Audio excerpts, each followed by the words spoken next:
Praise the lord ક્રિસ્મલ અભય તથા બહેનો દિવ્ય દયાના દિવ્ય સંદેશમાં તમારું સ્વાગત છે.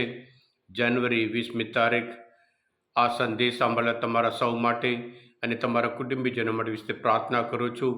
પ્રભુ તમારા કુટુંબિક જીવનમાં એમનો પ્રેમ વરસાવે, શાંતિ વરસાવે, દરેકને સારી તંદુરસ્ત બક્ષે અને દરેકને એમના ઉપર વિશ્વાસમાં, શ્રદ્ધામાં દ્રઢ બનાવે. શાસ્ત્ર પાઠ સાંભળીએ. તમારા બાઇબલ લઈ લો. માર્કનો ગ્રંથ 2 અધ્યાય 18-22 કલમ સુધી. એકવાર યોહાનના શિષ્યો અને ફરોશીઓ ઉપવાસ કરતા હતા. તે વેળાએ લોકોએ આવીને ઈસુને કહ્યું, યોહાનના અને ફરોશીઓના શિષ્યો ઉપવાસ કરે છે, પણ તમારા શિષ્યો ઉપવાસ કરતા નથી, એમ કેમ? ઈસુએ તેમને જવાબ આપ્યો, જ્યાં સુધી વર રાજા તેમની પાસે હોય ત્યાં સુધી જાનૈયા ઉપવાસ કરે ખરા.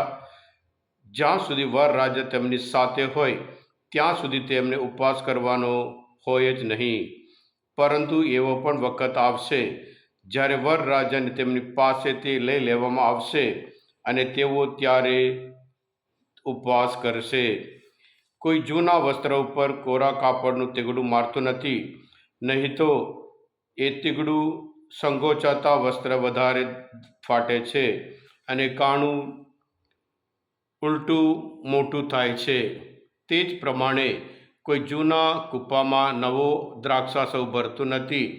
ભરે તો આસવ કૂપાને ફાડી નાખે છે અને આસવ અને કૂપા બંને નકામાં જાય છે. નવો આસવ નવા કૂપામાં. આ પ્રભુની વાણી છે. તે આપણો આધાર છે. ક્રિસ્મલ ભાઈ બહેનો, ઉપવાસ દરેક ધર્મમાં હોય છે. અલગ અલગ સમયમાં અલગ અલગ હેતુઓ માટે હોય. યહૂદી ધર્મમાં પણ ઉપવાસ આમ તો નિયમ પ્રમાણે વર્ષમાં એક વખત ઉપવાસ કરવાનો હોય છે. પણ આ ફરોશી લોકો એવા અઠવાડિયે 2 વખત ઉપવાસ કરતા હતા. એટલે એ બતાવવા માટે કે તેઓ વધારે ધાર્મિક છે બતાવવા માટે, અને ઉપવાસ દ્વારા ઈશ્વર એમને પોતાના વિશે પ્રગટ કરે છે બતાવવા માટે.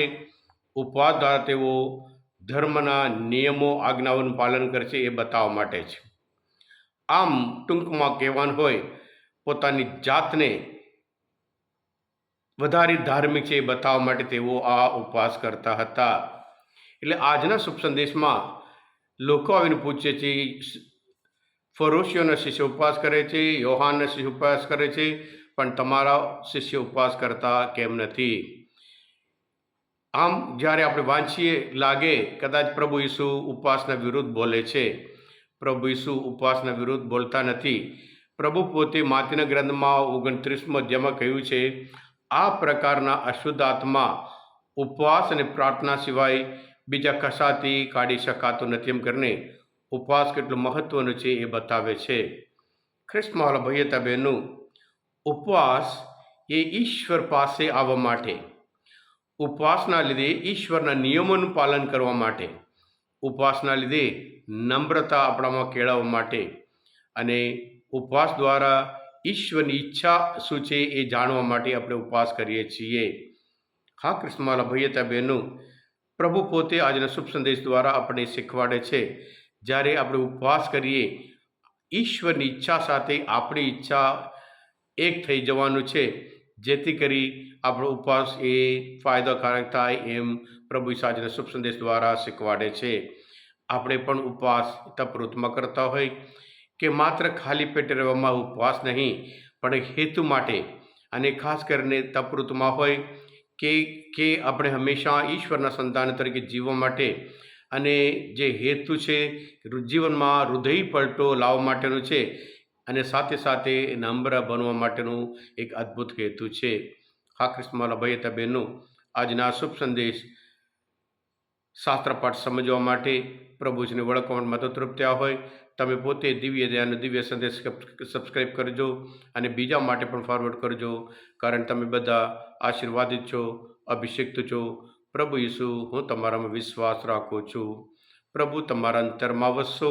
સર્વશક્તિમાન પરમેશ્વર, પિતા અને પુત્ર અને પવિત્ર આત્માનો આશીર્વાદ તમારા સૌ પર ઉતરો. આમેન. બોલો દિવ્ય દયાનો જય